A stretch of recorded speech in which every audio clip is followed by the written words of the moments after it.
Bam, we're live. All right, let's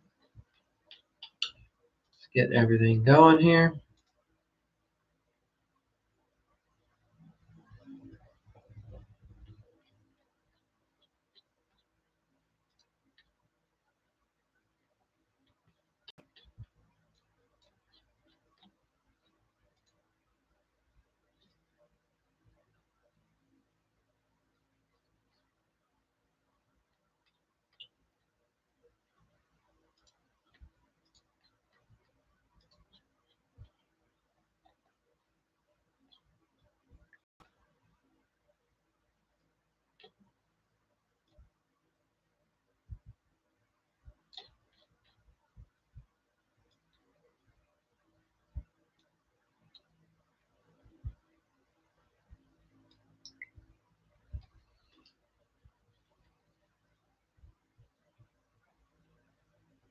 All right, today is day 82 of 100, and we're going to be talking about an advocate loop. What's nice about this is when you serve a client, that relationship can turn back around to where they'll help serve you. It's called reciprocity. Um, there's a lot of little tricks to doing things. It's the reason why a lot of people will give you something small so that you'll feel more open and willing to provide something back. Welcome. Nice to see you guys. Hey, if you're new, just let me know where you're from, what part of the country, and maybe what your remodeling specialty is. Anyway, we're talking about helping your existing clients work for you long term. All right, so here we go. The main problem: most contractors are stuck in the wrong position. And what I mean by that is the homeowner is the one that has the problem. Okay. So when the homeowner calls you up and wants you to come out and look at something with them, they have the problem, not you. What we end up doing as contractors is we make the problem the fact that we don't have enough clients. And then when we don't have enough clients, hi, welcome, we then make that the problem. Hey, good to see you guys. Welcome. If you're new, let me know what part of the country you're from. So where contractors get messed up, again, is that they allow the homeowner to put their problem onto them. And that's not the way it works. The contractor's problem is just finding good clients. That's all you should be focused on, weeding out the bad ones. The homeowner always has the problem. The homeowner's always trying to solve their remodeling issue. They never have enough money. Okay. So ultimately, the way this works is at the end of the day, hey, guy, welcome. Yeah, if you're new, please let me know what part of the country you're from. And if you have any specific remodeling questions about your business, chime in. Otherwise, I'm just going to talk to you how you get your existing clients to sell and refer and recommend, right? That's ultimately, we want them recommending us. And this is how we go through that process. All right. So when most remodelers go and meet with a homeowner, hey guys, welcome. If you're new, go ahead and put your what part of the country you're from. Nice to have you here. Welcome. All right. Thanks for joining. The remodeler pushes away often and puts the problem in between them and the homeowner. Instead, you want to come alongside of the homeowner, almost like you're putting your arm around them and you put the problem out there. That's the homeowner's problem. It's not my problem. But I'm going to help the homeowner solve their problem. Okay. The price, homeowner's problem, not my problem. All right. So that's what I talk about when you're becoming their advocate. You're working alongside them. Welcome. And their problem is the problem, not my problem. But remember, a lot of times the homeowner wants to make that problem yours, and it's not. Don't let them do that.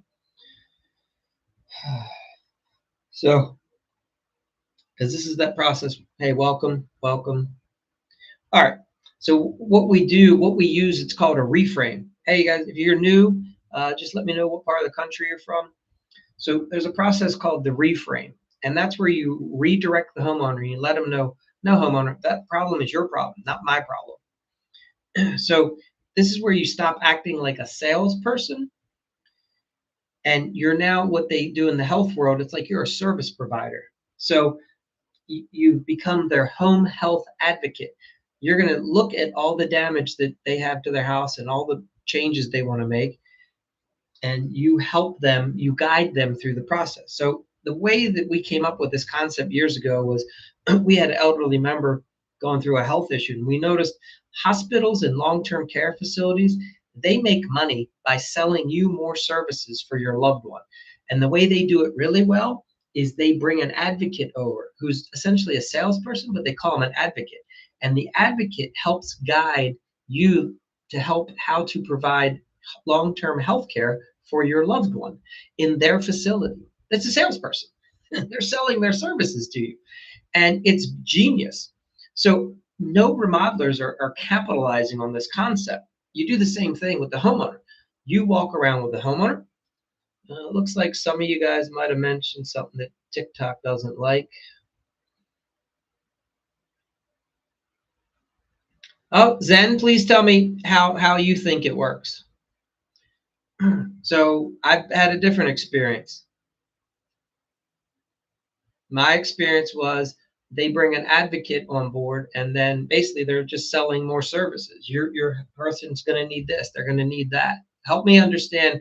You're saying that's not the case. I'd like to hear how that's not the case. So imagine in remodeling, the homeowner has the problem. Something in their house is broken. You're the service provider. That's not your problem that their house is damaged. That's their problem. You're there to educate them on the things that can be done to repair their problem. And you educate them on what it costs to make those repairs. Right? So when the homeowner tries to put the price to you and say, you need to discount, I don't need to discount. You need to look at your budget. Maybe you can't afford all the things, all the fixes that you want. So, Zen, did you disappear? You just dropped the comment and then left. Are you still there? Help me understand. Yeah, it looks like. All right.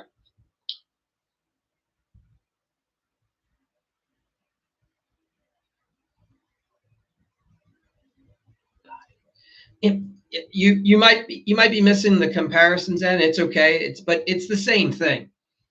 Think about this: a long-term healthcare facility takes a person whose health is failing. That's the problem. They bring that person into their facility. Then they help try to repair the person. That's what they do. And they sell their service. You have to pay for it. It's not free. Somebody has to pay for it. But someone within the hospital, the healthcare, the long-term facility, they don't call it a salesperson. They call it the advocate usually. That person comes over and helps the family understand how much all this is going to cost and all the things that we really need to do for your loved one. And this is what we have to do to take care of them. It's the same thing. It's yes, they take the person and they're selling their services to repair the person. I'm sharing with you, it's no different than you having a house. Your house has a problem. You ask the remodeler to come over. The remodeler looks at the problems with your house and helps you figure out how to repair your house. Right? It's the same dynamic, and it works beautifully in healthcare. I mean, healthcare, whoever, do you ever shop around when you're at the hospital? It's not like you can bring your own materials into the hospital and tell the doctor, hey, those sutures and those gauze pads, you can't use those.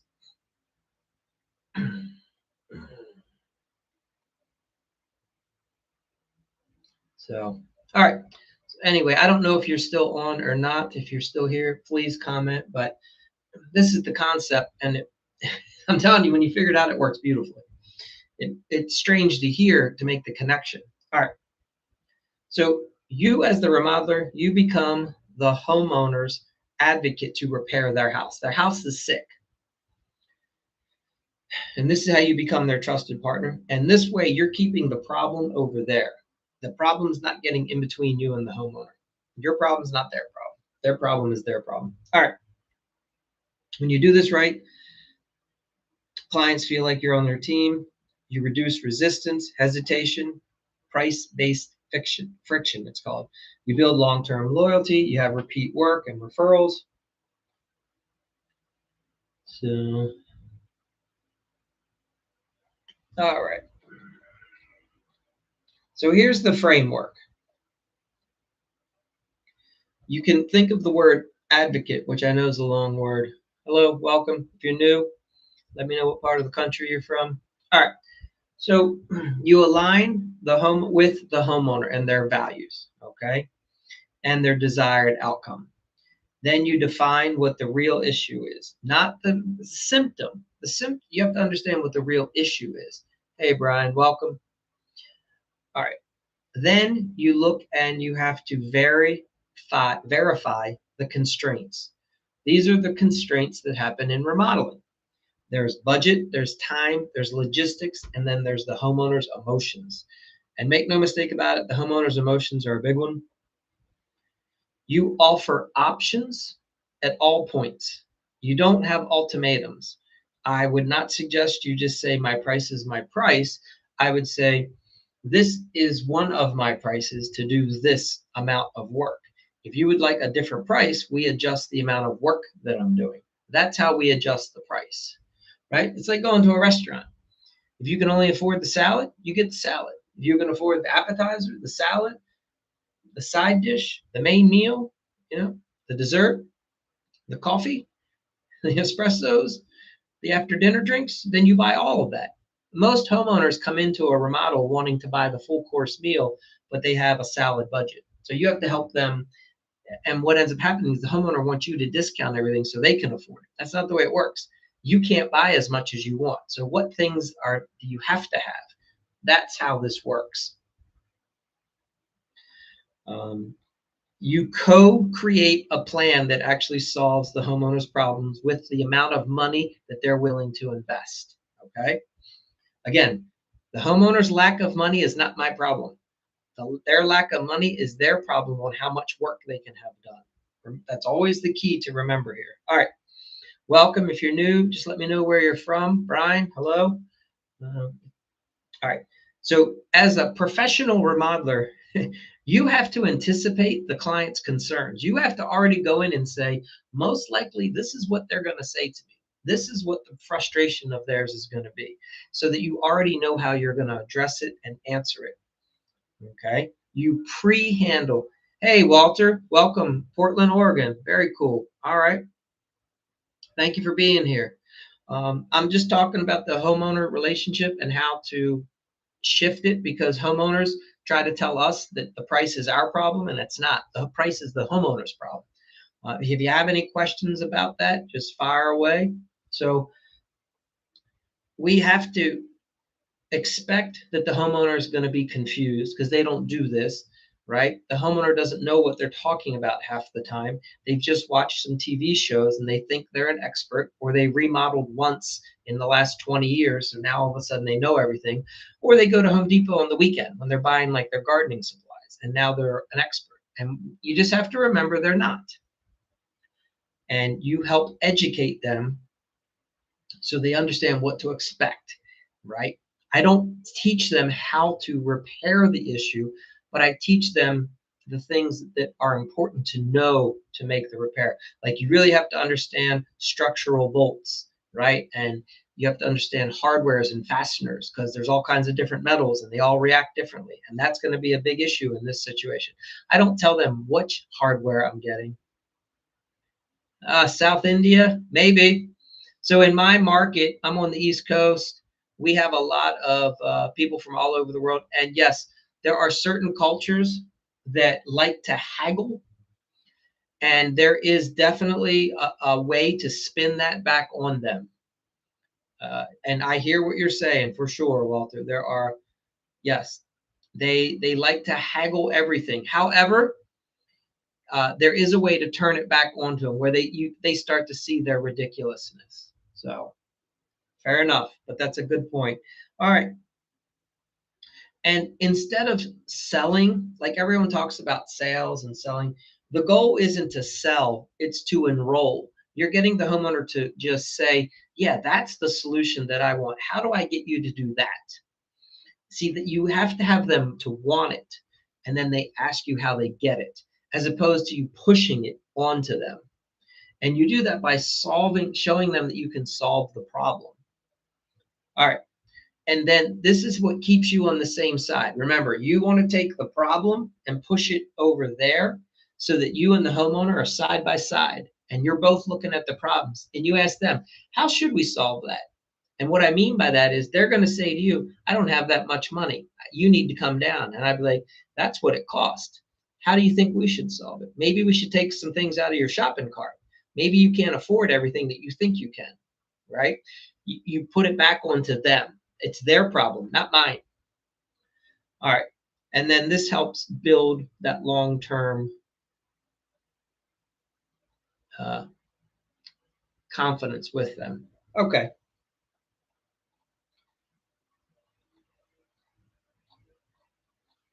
Anybody have any questions about that?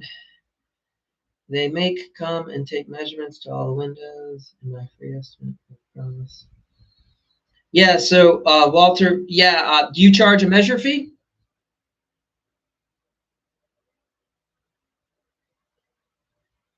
Because you don't want them doing that for sure. I don't know if you're still on here or not.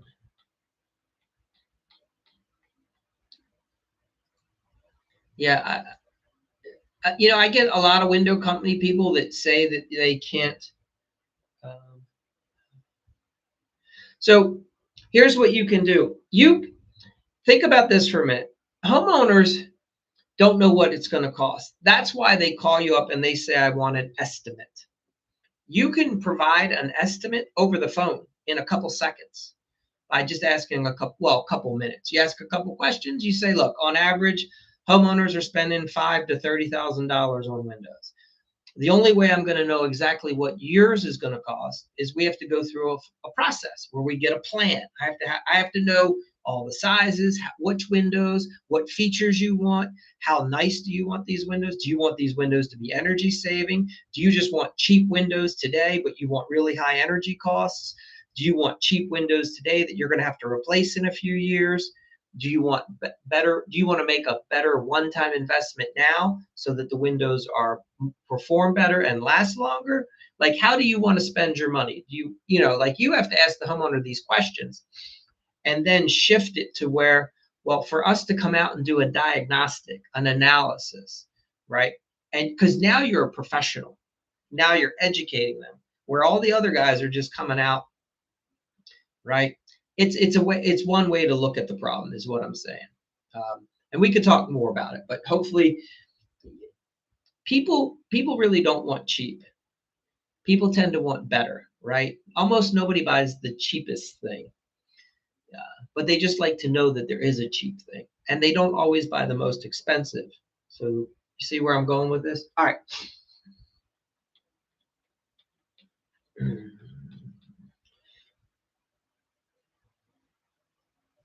Oh, over 20 years. 19. I got started in the industry in 99.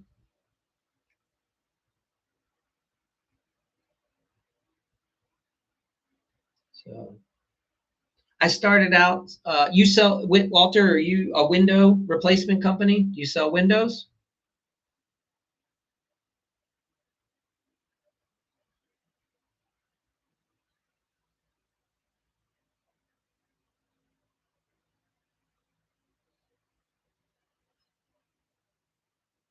Handyman. Okay. So we started out as remodeling, investment properties, and then got into like additions, kitchens, baths, and then we started a handyman division because when you do the small projects, if you do them well, nowadays a homeowner thinks that having windows replaced, having a deck built, having their kitchen remodeled, they all think that that's handyman.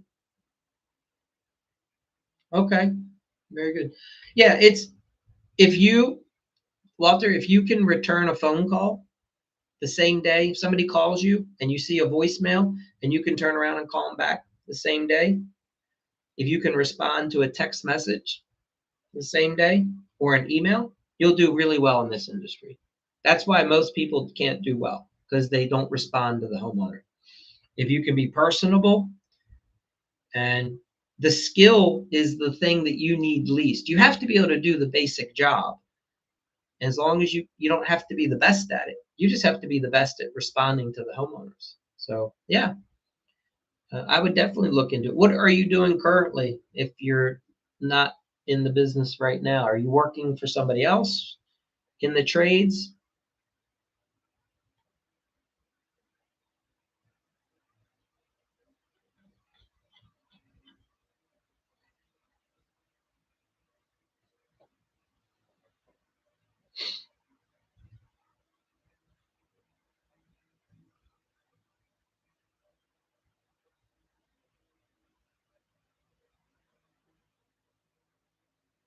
Okay. So this is good. So you understand how to replace faucets, repair or drain, like fix a leak or a drain that's stopped up in a tub. You can do repair kitchen cabinetry, replace faucets, repair doors that aren't swinging properly. I'm assuming windows, carpet, patch drywall, paint, do basic electric. Is that kind of what you understand all about? So yeah, that would be perfect for you to start doing handyman work like that. The good thing is when you start your own business, you can advertise to whatever skills you do, what you have. And when when you get that phone call and the homeowner's sharing, if it's beyond what you do, you can find another partner, another handyman that has like the skills that you don't have, and you could either try to work with them to learn them, or just you guys share leads. Oh, you used to frame houses. Okay. Yeah. So then you'd be no problem. And you've done insulation. Yeah. Yeah. You would have no trouble.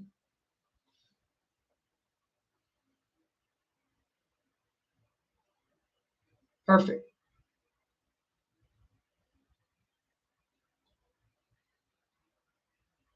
Yeah. Now handyman business right now can do really well. Do your best to have the van or your vehicle look very clean from the outside, and try to keep the area that the homeowner can see, like your dash, have that look nice. And then the homeowner would be willing to pay you more money. Neighbors would be more willing to hire you if they see your van parked on the street. It's these little things that some people don't do that makes it harder for them to run their business well.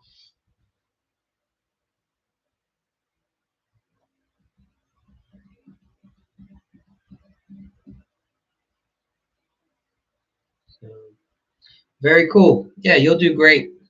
Yeah, ask any questions, follow the account. You can message me if you ever have questions about what to charge, how you're going to figure out how much to charge, all those things. I've done courses for people, trainings for people on how to start their handyman business. Come in and help other people. I show them how we do. This is the way we set it up, and this can help you. So we would send our guys out typically first thing in the morning to do all the handyman projects, right? And then if they didn't have a full day of handyman work, then they would come over and join one of the remodeling projects that were in process. That way, you could always keep people busy. But handyman business is big business, especially with your skill set. If you can do a lot of different things, homeowners like to hire handyman over remodelers sometimes.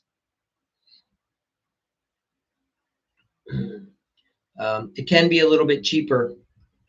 A remodeling crew to send like a team of 4 people to somebody's house, right? There's a big expense in that. But when you can just send one person, so if you have your own van and all your tools are in that van, makes it very easy. You can charge less. It's a good option for the homeowner. That's awesome.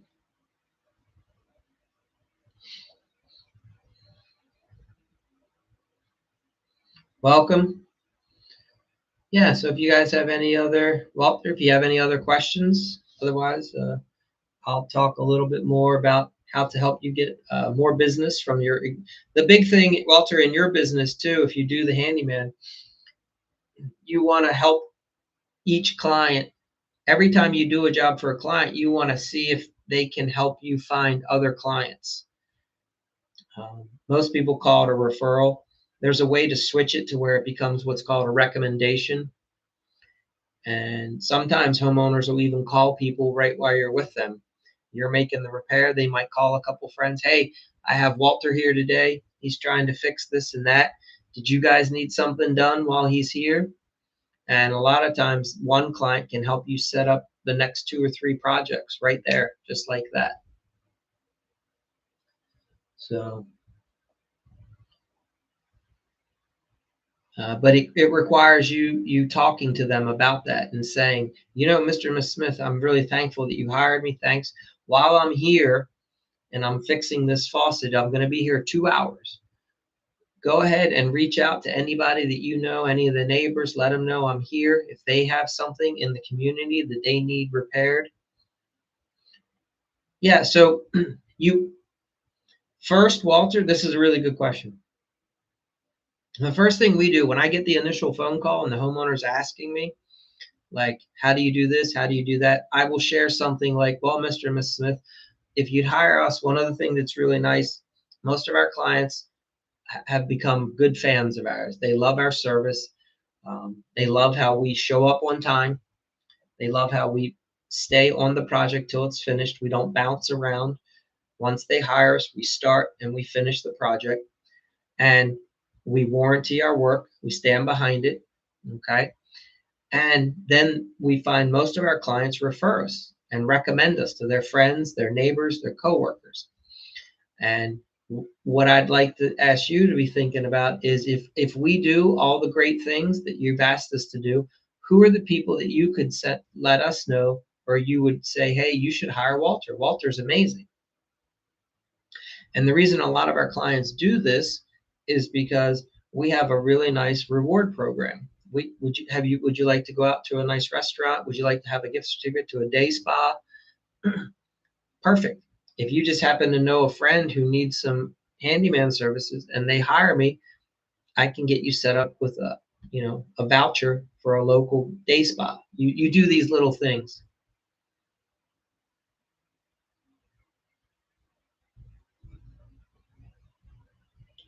So no, what is it? Dead sled. So there's another person in the chat was asking, he wants to start a handyman business. So what I'm sharing with him is if you're a remote, whether you want to run a handyman business exclusively, or you would like a handyman business to be a component of your remodeling business, these are things that you could do. So I started out as a remodeler. And at first, I didn't understand how to make handyman work because it's very expensive to have a crew and to try to send them to someone's house for just an hour or two. It doesn't work. But what we learned was like a lead carpenter, if he got his crew working on site, he could then go somewhere else and do another repair. Or certain carpenters could just go first thing in the morning to another homeowner, do the small repair, and then come to the main job for the rest of the day. Right? So we ended up finding that a handyman business, you can absolutely run that out of your remodeling business. And in my area, a homeowner thinks that a kitchen remodel should be done by a handyman. So they would call our handyman division to do kitchen remodels. That's a real remodeling project. Like, but in the homeowner's mind, they're like, I want to call a handyman because they're thinking it'll be a little bit cheaper.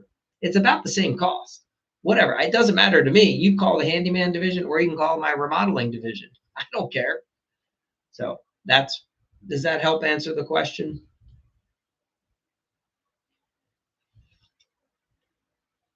In my area, handymen are doing additions We have handyman companies that, yeah, I mean, full on, they do design build work, they're putting in bathrooms, and they're repairing faucets.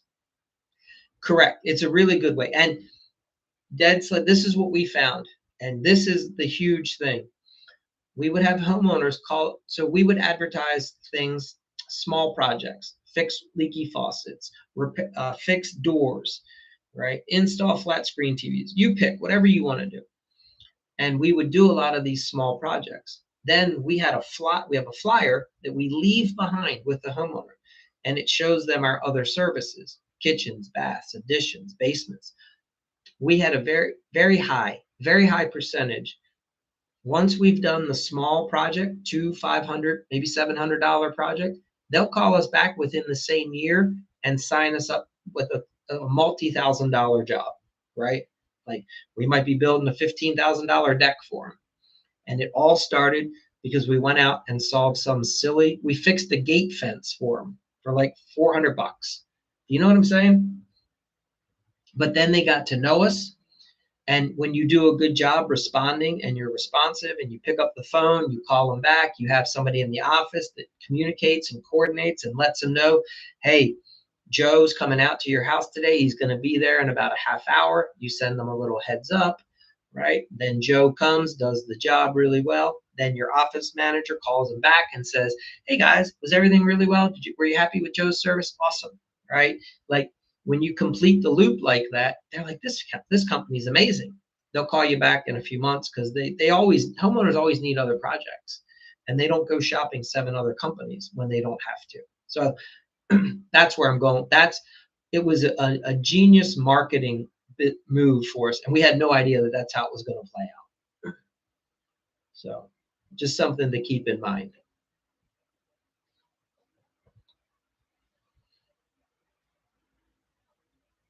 So, like I said, the reason a lot of guys, you have a lot of people that will tell you to not do handyman work. And I understand why they say it. They say it because the average remodeler doesn't understand how to make it work, because they don't understand how you have to divide and conquer. But once you figure out that you have to just operate a little bit differently, I would tell you to go for all the handyman work you can get. So, and especially if you're a professional company, right? You're licensed, you're insured, your trucks are lettered, logoed, your guys wear like a branded shirt, hat, you know what I mean? You have background checks, you're licensed, you're bonded, things like that. You'll crush it in the handyman world.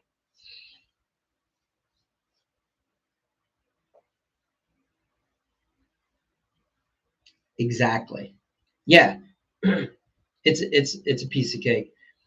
And you'll start seeing what can happen. Like, if you have a crew of like 4 or 5 guys, and you're typically, building an addition because you're doing a kitchen that's expanding, and there's going to be a new master bedroom suite on the second floor, and you got a couple guys working. It's no big deal if one of the guys, typically in our experience, one guy doesn't have to be there for the first few hours of the day or the last few hours, right? I mean, he can go and be generating a bunch of revenue on another project for you. You select based off of their skill sets, that you understand what the homeowner wants, and you're like, Joey's really good at that. Well, Joey, you're getting dispatched. You're gonna go run this small job for us today. Like, Joey's like, whatever. So,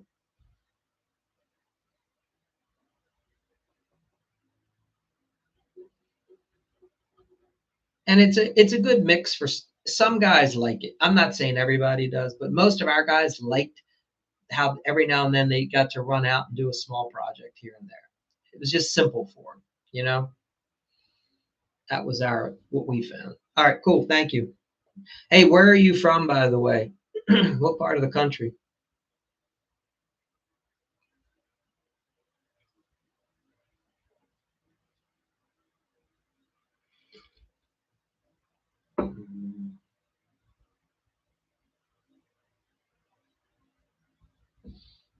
You're a builder? Pennsylvania? Oh, all right. Yeah, I'm down in Maryland. So awesome. Very cool. Um, yeah, if you guys have Any questions, Walter? If you have any other questions, Walter. Another thing to get a lot of. So I did a lot of networking. I would meet with some realtors and mortgage brokers and insurance agents in our local area. And the handyman business sold like crazy with these guys. I would take them a flyer that what it was you could purchase, we sell handyman service as a gift card. So someone can call us up and say, think about this. You have a lot of parents, baby boomers, that have a lot of money. Their kids don't, but their kids need something done at the house. The kid doesn't know how to do it. The kid doesn't have the money to hire someone, but the parent does. So the parent will call and say, we'd like to buy a couple hours of handyman work for our child who lives at 12 Sycamore. And so we sell it. We sell handyman as like a gift. You can purchase it, and then we will go out and make the repair for your family member. And what's a crazy is you'll be shocked. If you've never tried this, you don't even realize this is possible. There are homeowners that will give their kids thousands of dollars of handyman work prepaid as a gift card. They call us up, they purchase $1,000 worth of handyman work, and that's the Christmas present that they give to their kids. So what you do is you create a flyer. I don't have one in front of me, please, but like a postcard, and you start handing that out to some local people that you network with. A realtor is really good because realtors are constantly selling houses to brand new homeowners, and they need work, right? And a lot of times, if it's a younger person, they can't afford a big remodel, but they can afford a handyman to come in.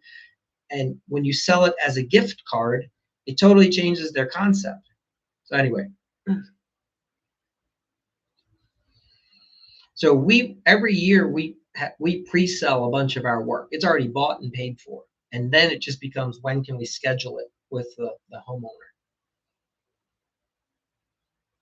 Now you want to be set up to take credit cards or digital payments to do this because often the homeowner lives in our area, but the parent does not. Okay, and the parent's not going to want to send you a check. So that's why I talk also a lot about making sure that you're set up to accept credit cards, because that opens up a whole other avenue for you. You can just collect the digital payment. It's sold. It's booked. Now you just schedule it with the kid.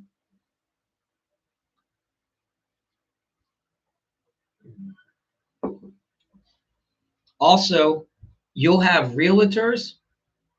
So when a realtor when a client buys a house through a realtor will often give the homeowner a gift. Often it's a gift card to something like Home Depot, Lowe's. Now you can have them give a gift of you, like maybe it's 2 hours of work. Maybe it's like, maybe you give it to the realtor. You say, hey, I'll send a guy out to you. We'll charge $350. Okay. And it's a really good way to get your foot in the door with new clients.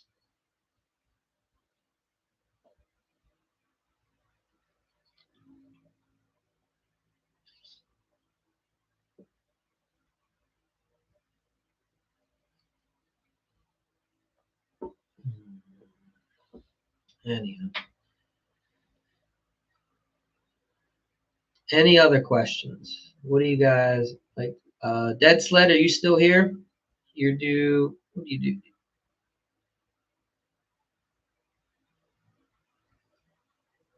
You say you're a builder, self? Are you a remodeler? Did you jump off? Yeah. But yeah, Walter, you'll do really well in the handyman business. There's so much money to be made in it.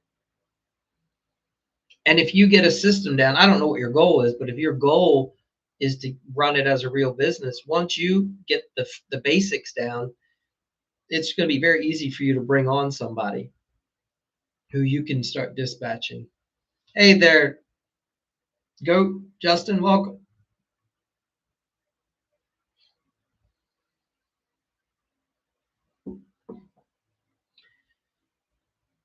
Good to see you here.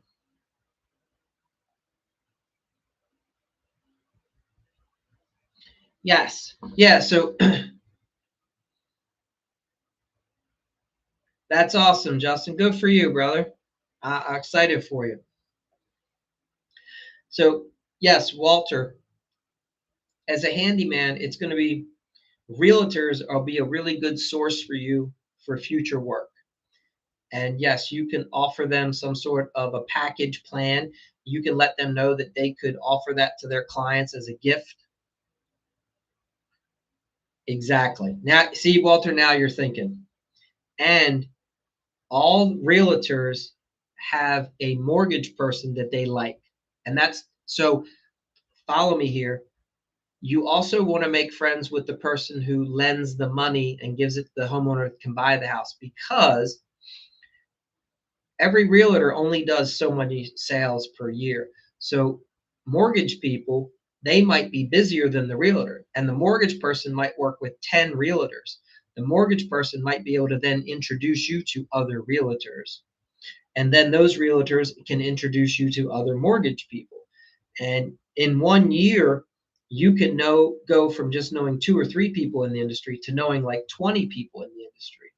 And then whoever who you align with, personality styles, the people that are good top producers, you like them, you start networking with them, take them out to lunch, breakfast every now and then. Maybe you do a small project for them and you offer them a little bit of a service discount, a value package, right? And they refer you to their friends. And before you know it, your business is growing just like that.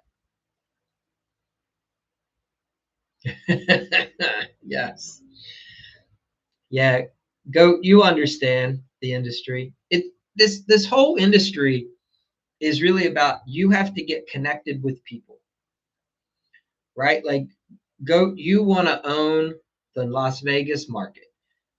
Every realtor, every mortgage broker, every insurance agent that sells homeowners insurance in your area, you should at some point have given them a business card, a flyer, a phone call, stopped by their office, shook hands with them, tried to get out to lunch at some point or a breakfast or do something, right? Go to a happy hour, try to get in with a realtor brokerage firm where they have like 30 or 40 realtors. See if you can be on their preferred vendor list, right? Where, because all the realtors, they all network. And when they have a problem, they go to their friends within the community. And most realtors have to be part of a brokerage. So you want to find the brokers in your area, and you go introduce yourself, and you ask them if you could come in. Maybe you sponsor a breakfast for them. Maybe one day you bring in coffee and donuts, because they have meetings. They have little team meetings and trainings. And maybe one morning you spend $100 and you get to meet 30 or 40 real estate agents. And then they get to meet you. And there's all this turnover. Realtors are always coming and going every year. It's probably worse than remodelers. Um, so, but all those realtors meet homeowners. And Justin, you know this, if somebody's buying their house, they're going to want to do something. And when people are selling their house, they need to do something. So there's always work that has to get done to hurry up and get it done so I can sell it. And then hurry up, it's got to get done because I'm buying it or I just bought it. So these are all the people you want to make connections. Yeah. And yes, and what I think what you're going with is, often if the realtor recommends you, the project's probably already yours. You don't really have to sell it. You just have to be able to do it and meet their deadline, or so it becomes you're not usually competing at that point. When people are in a hurry, they don't have time to get 700 bids. They just have to get it done.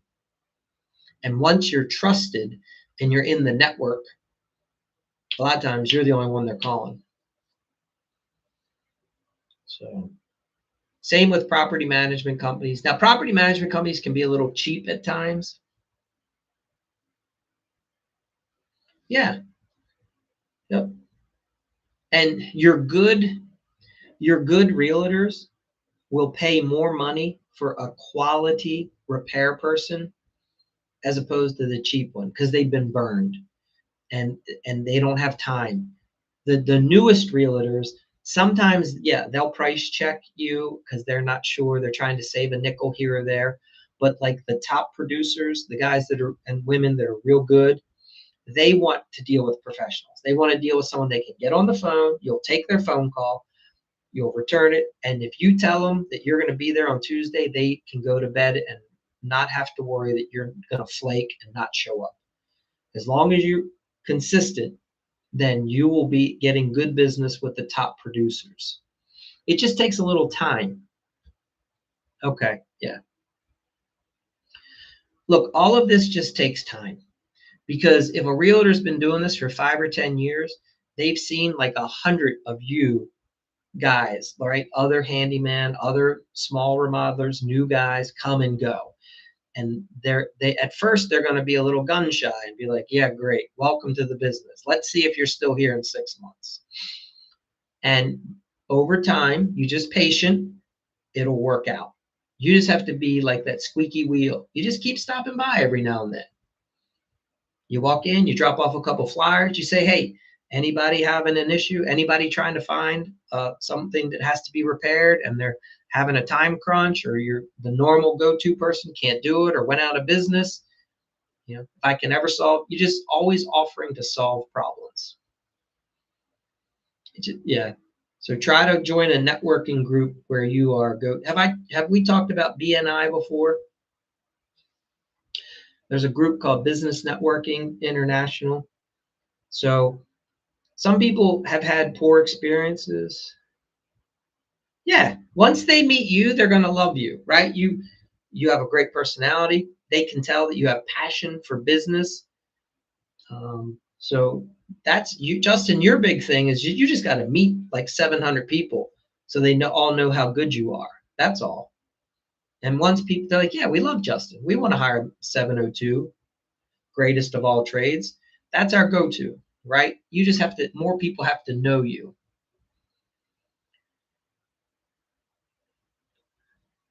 Okay. Yeah, perfect. I'm not familiar with A.D.V.O.C.A.T.E, but awesome. So if you're bored, if you have a computer, or when you're done on your phone, type in Business Networking International, or BNI networking group. There should be a couple chapters in your local area. Now, here's the thing. Just like anything else, there's good groups and there's shitty groups. Okay. The group that is a good group is going to have this. It's going to have a top producing realtor, a very sharp mortgage person, and a very good homeowner insurance person. Those are the three people that you want to find. If you go to a group and those three are in the group, you want to see if you can join. All of these groups need handymen and remodelers, and they almost can never get them. Here's why. The average remodeler or handyman can't keep up with the amount of work that they're going to get through the group, and they burn out and they flake out, and then they start messing up, and then they stop being referred. So, okay, awesome. Yeah, so I think you're going to love that iPad. Are you also an iPhone user?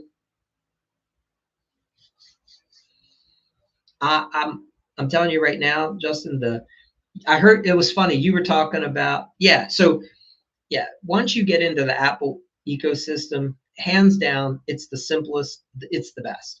Like I have the MacBook Airs, the Pro, the Mac Studio, and I can just airdrop any file right between any fucking device, and so easy to use.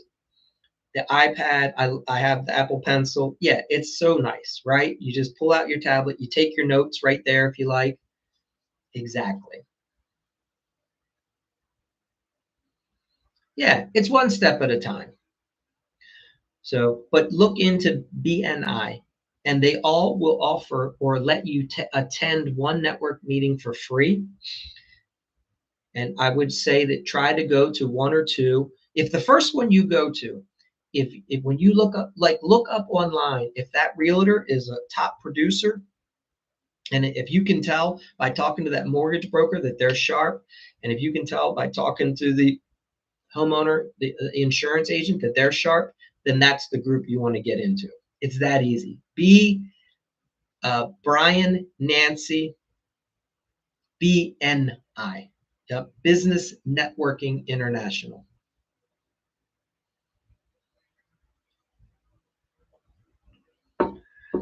The group I was a part of, we crushed it.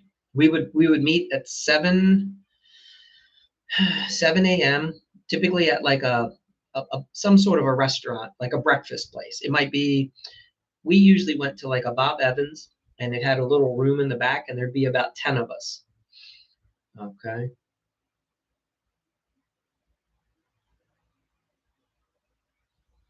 Hold on, Walter. I have it. Maybe they changed their name. I call it was BNI, Business Networking International. Let me something.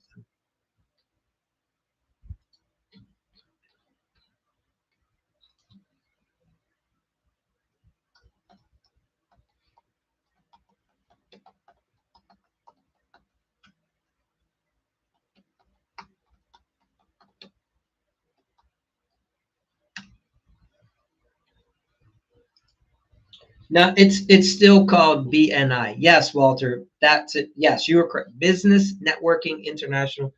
Their website is bni.com. Go there, find a local chapter close to you. Now, look, yes, you have to pay a fee to join, but like, go, Mr. Yeah, Bob Evans, exactly. Look, don't worry about wherever the breakfast is or whatever. So they do a couple ones. Some will meet at lunchtime. Some will meet for happy hour. I'm an early bird. I would rather go in the morning. For it's probably going to work better. Whatever works for you, man. You pick the group that you like, but they do meet at different times, different groups. So I went to the group that met first thing in the morning. Um, and yeah, it was crazy. The amount of work. Every week I would get a referral.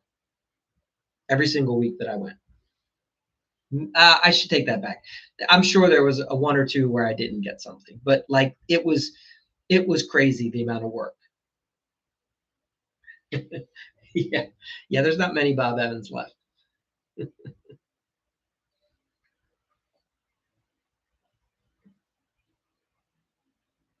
So the other thing about these groups, they only allow one person from each profession to be an active member in that local chapter.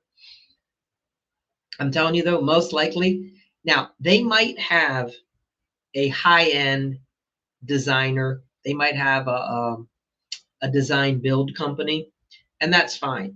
You can come in as the handyman. Okay. You just, be clear. Don't try to steal. If they have another person who is in construction and does something at a different level, just never take that kind of, you know what I'm saying? But almost all of them are going to need someone to come in as a basic remodeler and handyman. This one group, I try. There were a couple times where I was like, "We don't need you guys like right now. I have enough other things going on other." But and they would call me like, "Mike, you got to come in. Like we have a bunch of stuff we can refer you." Because the way it works is you get points within the system, and they only want to give you the referrals when you show up for the meetings. And anyway, it works.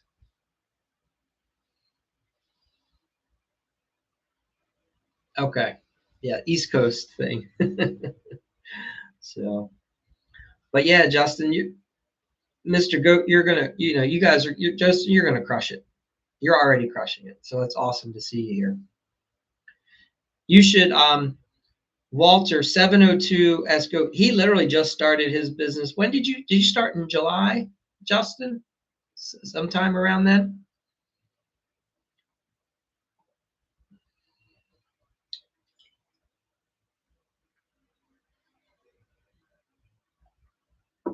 Yeah.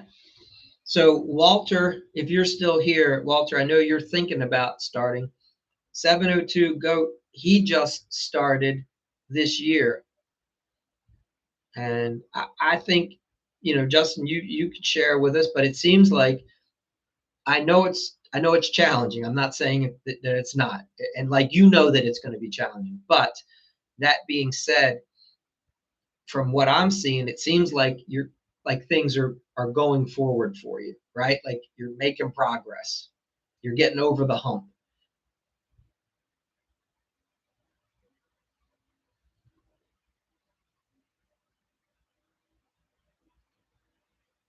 Yeah. And listen, just know that it's hard for everybody, that we all have, any single company owner had to do what you had to do at some point, right?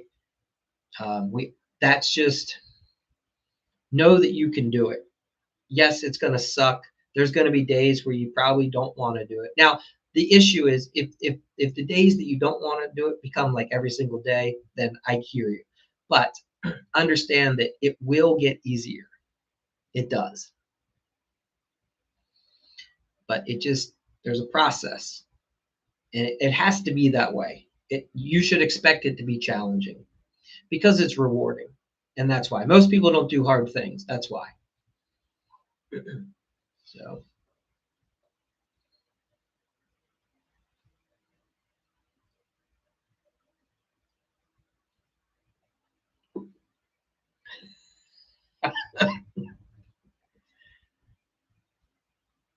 yeah. Yeah, Walter, we've all had to, this is what it's really like when you start your business. It's up and it's down. It's up and it's down. Especially if you're starting it on your own. Now it's different. Like there's people that get into a family business, their dad started it, and now they're going to work in it. That's different, right? That's like being born on third base, but telling everybody you hit a triple. Now, when you're starting something from scratch, like I had no family in the remodeling industry. Like it was a completely foreign thing I wanted to go into. So, and I didn't want to use family to get in. I wanted to do this on my own. I don't want to be beholden, or, you know what I'm saying? Like I'm going to figure this out because I want to make sure that when I started my business, I could do that anywhere in the world at any time. I could just start a business, right? So it's like a really good business skill set to discipline and process to go through. Yeah. But yeah, this is what it's like starting your business, right? You sell a job, or you think you've sold a job, like that high-end bathroom model, and then you find out you didn't, or now you have to work through to get them to go. Right. So, however, these peaks and valleys, they stop being so extreme and they start being more like this, and then it starts being more like this, and it's going up. But we all look, please understand this. Your strength, the reason your business is going to survive, is because you solve problems. So you should expect every day you wake up, you go, I wonder what problem I'm going to solve today. Like, what's going to happen today that's going to have to be my challenge? But because I'm a problem solver and because I overcome challenges, that's why I'll succeed. And that's what's going to make this business work. And that's why everybody else fails, because they get tired of the problem. Eventually, you learn how to not cause so many problems, and you learn how to solve them quicker and easier, and you build a team, and now the team helps support the problems. You see what I mean? But make no mistake about it, you are a problem solver. That's why if you don't think that you're a problem solver, then yes, you're going to struggle in business because it's nothing but one problem after another. I'll definitely start this coming year. Still have to get in, yeah. Yeah. So Walter, yeah, take your time, get all that stuff set up. Make sure you set up with a local bank. Don't do banking with a big nationwide bank. Find a local bank to get in with. Yeah, the EIN, the LLC, that all can be done online, uh, and your insurance. So awesome. When you're ready, you know?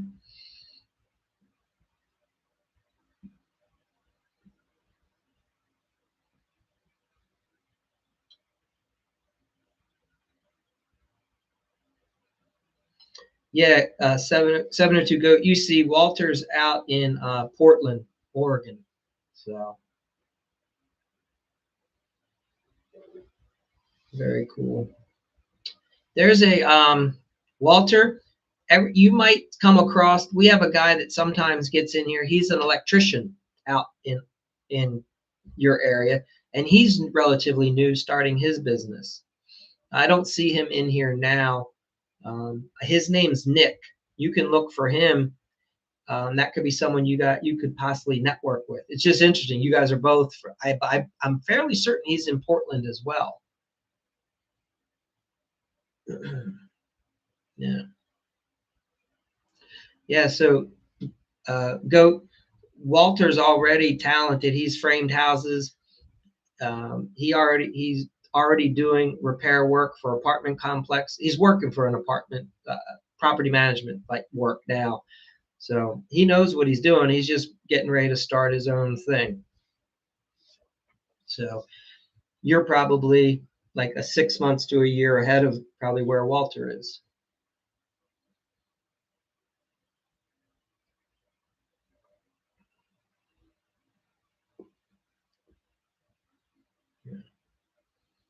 All right. So Justin, let us. What's the next job on the books? What do you got lined up for this upcoming week?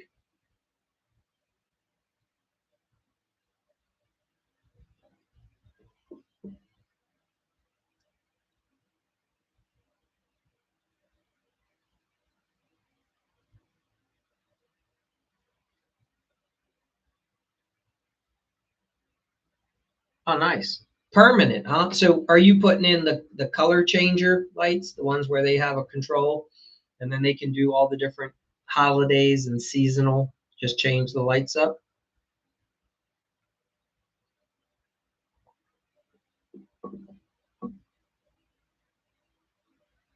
That's awesome.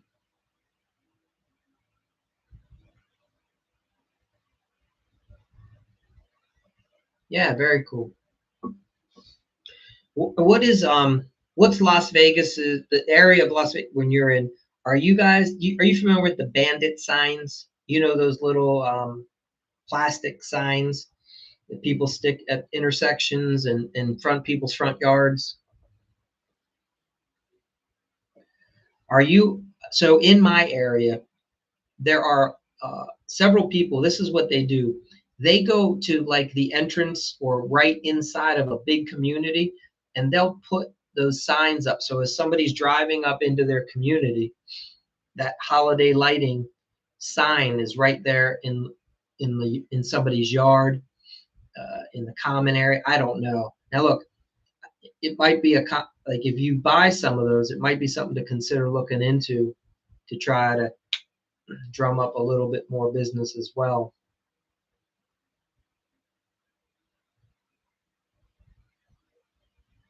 And these homeowners that you're putting the lights in, now I know this is a lot, and please hear me. I'm not trying to overwhelm you at all. What I should would recommend starting to do is get some of these signs. Yeah, absolutely. Some HOAs are going to be a negative. I hear that. If you're like these two homeowners that you're getting ready to do, if you're allowed to, what you might want to consider is getting like order like 50 of these signs.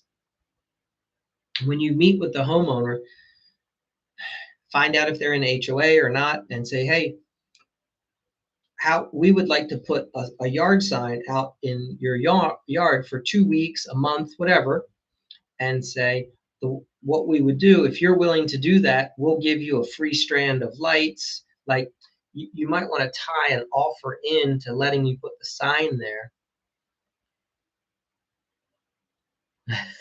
I hear you. Yeah, Walter, very good point. In different areas, 100% are going to have different rules.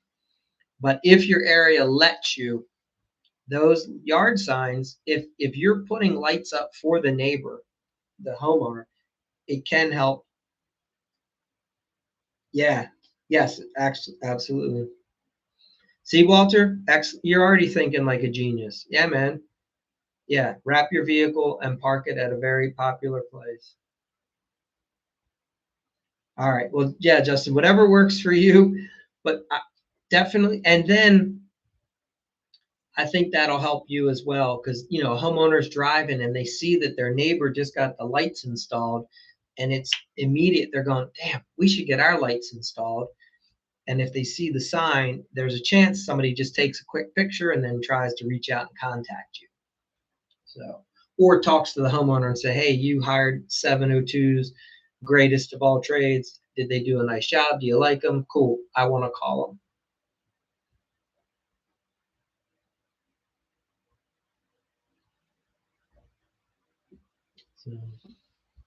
So, well, good deal. Awesome. All right. What do you got?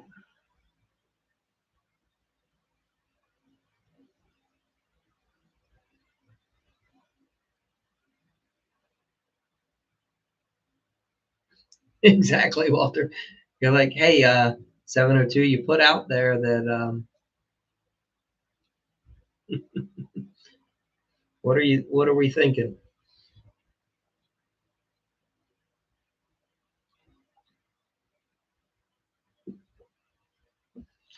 Okay.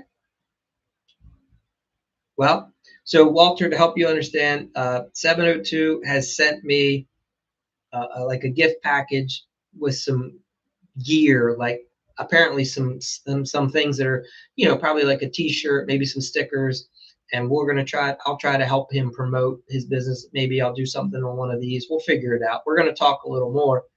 So, all right. Well, Justin, I'll look forward to getting that package, and then we can touch base and see how we can take the next step. So, thank you for sending that. All right. I'm excited to see what you got going on. I'm sure it's good. Yeah. Very cool.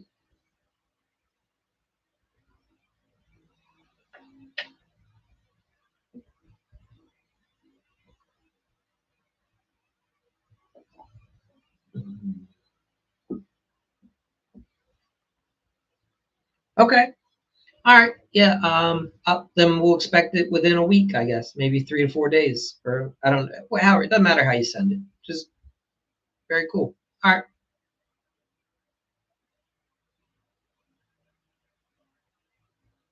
Yeah. I mean, 702. You're like, it's. I get like you should give yourself a pat on the back.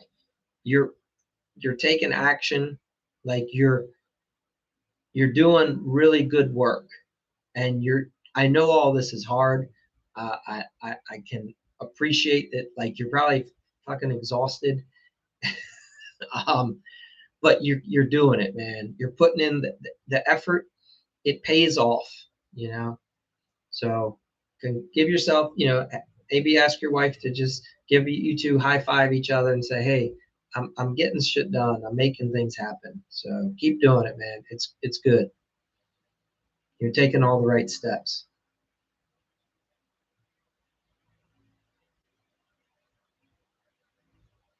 Yeah. Do you know the story about burning the boats when back in the early days when settlers would like these some of these people from another country would boat over to a new country and they were like for war purposes. Yeah, they would burn the boat, right? Because that the captain would burn the boat on purpose to let his people know, hey, if you want to live, we have to overtake that thing because there's no plan B. We're not going back the way we got here. And it's I know that's an extreme example, but this yes, no plan B, because if you have a plan B, you'll fall back to it by default.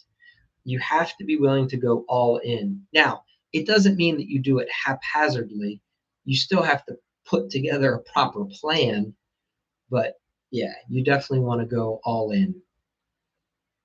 And it's just solving one problem after another. You take it one day at a time. You do the best. You give yourself those 8 to 10 hours or 12 if you can sometimes. You just say, I'm doing the best that I can today. I'm going to get some rest. I'll come back. We'll tackle it tomorrow.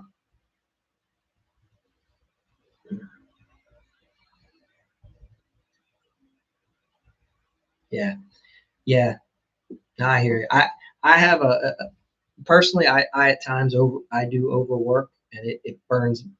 I pay the price for it.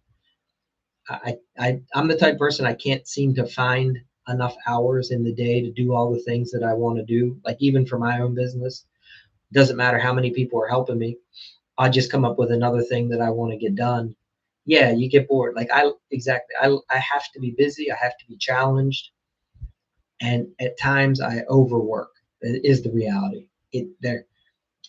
There comes a point where I know there's this bro thing, there's the hustle culture, and everybody talks about it, but you still have to take care of yourself because you'll start breaking down mentally and physically if you're not taking some breaks, getting some exercise, getting some fresh air, eating good food, you know, enjoying a night or two out. I'm not saying you go out and party. I'm saying you just get away from your business, enjoy your family, you know, do the little things.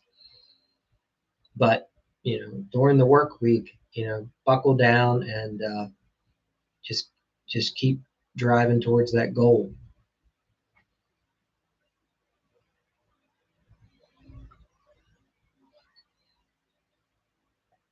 All right. Yeah. I think that's the best way to do it. I think you want to get to a point where at the end of your day, you're tired and you're ready to get rest. And you go to sleep. And maybe on Saturdays you take a little bit of a break. So yeah, that's awesome. So 702, just keep doing it. And Walter, you're gonna crush it too, man. Well, one thing for you, Walter, to think about is set this business up and do it part-time. Line up a few side jobs here and there while you're still doing your other job. Get the business structure, get the bank account, and get some cards together and try to line up a few little side jobs here and there. And then once you get your feet under you, then you can move over and do it full time. But I would start with it as a side thing personally.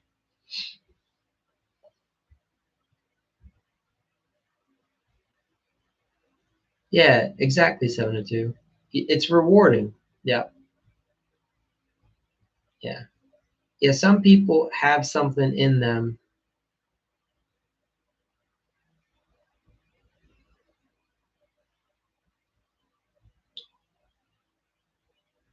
The side hustle for a couple months. Yeah, if that's what you're asking, the 2 to 3 months, just enough to get, just so you get the kinks worked out, and you.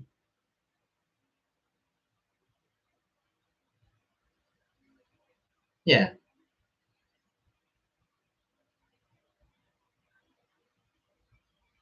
yeah, yeah. And this time of year, right, the days get shorter. Sure. Exactly. You want to build just a little bit. It just helps. Unless you have a,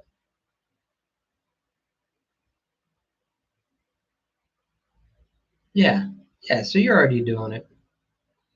But yeah, definitely get yourself set up so that you're ready to take on.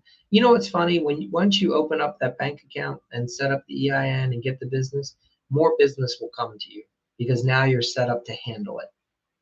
That's often what I find happens. Yeah, there's action and reaction, and for whatever reason, the world, whatever you want to say, it it will only provide to you what it knows that you can handle sometimes. So you have to like say, all right, I'm ready for more. And then it says, okay, here you go. But you usually have to take those first couple steps. So very cool. Well, Walter, I'm super excited for you. And hopefully maybe you'll follow the account and check in on another live. I'm here pretty much I got 19 more of these. I'm doing 100 of them straight. So today was like 81, 82. And so, yeah, 702, I appreciate you being here. Thanks for the comments. Have an awesome night. Keep kicking ass. You're doing great, man. It's fun to watch. It's exciting. I'm happy for you. So keep doing it. Yeah, man. Happy Halloween. Walter, it was good to meet you. Thanks for joining in, and love to have you back. You're welcome anytime. If you follow the account, you can always direct message, reach out to me if you have any questions. So thanks so much. You guys have a good night.